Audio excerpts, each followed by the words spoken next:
पुत्र हूँ, जो मेरा भी कर्तव्य है अपने सनातनियों के लिए, अपने हिंदू धर्म के लिए, अपने हिंदू समाज के लिए मैं कुछ करूँ। और मेरी जो क्षमता है, और हमारे बड़े भाई नितिन भैया जो कि हमेशा मैं इनको कॉल करूँ या ना करूँ, हमेशा आशीर्वाद मुझे हमेशा देते हैं।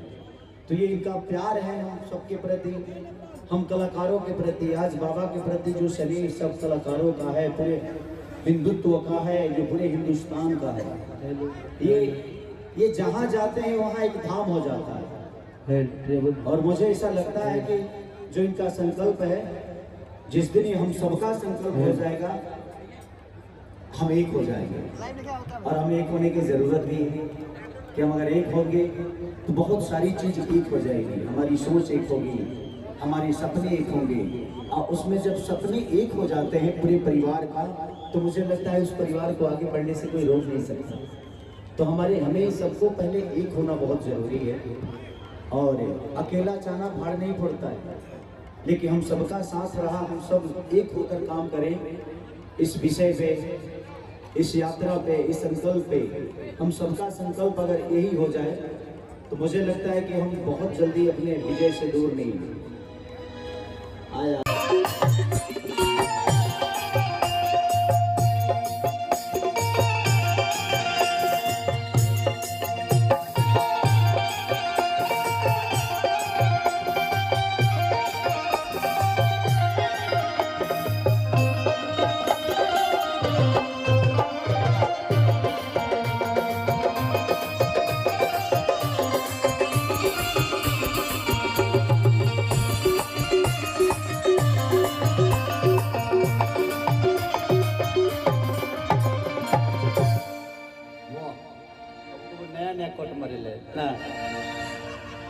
कि टुन टुन खेसारी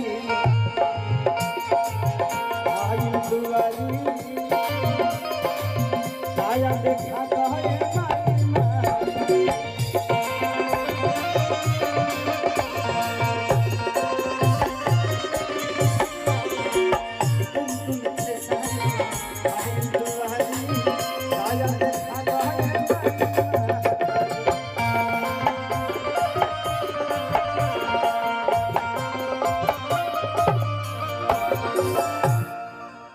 कि जो मेरा हाथ मैया तुहरे माथे कर दिया,